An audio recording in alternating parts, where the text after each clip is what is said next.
be clothed with humility. For as long as I could remember, I had chased a certain kind of holiness.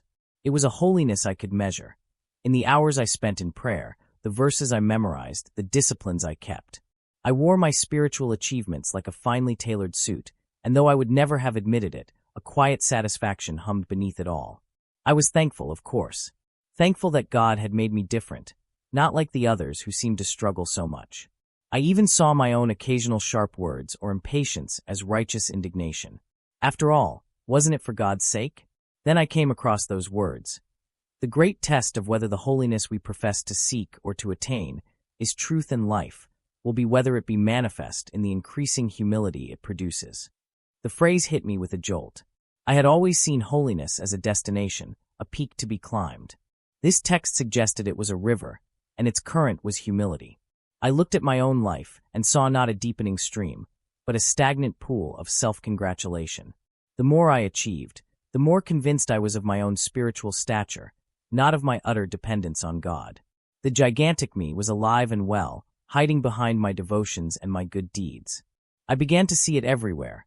In the defensiveness I felt when my ideas were challenged, in the quiet irritation at others' perceived spiritual failures, in the need to be seen as the one with the right answer. My supposed holiness was a beautiful facade, a counterfeit that had no fruit of true humility. The image of Jesus, the Holy One, whose secret was a divine humility, undid me. I had been striving for a holiness of power and prominence, while his was one of servanthood and sacrifice. I saw that I had been building a house on the sand of my own efforts, and the tide of God's grace was about to wash it all away.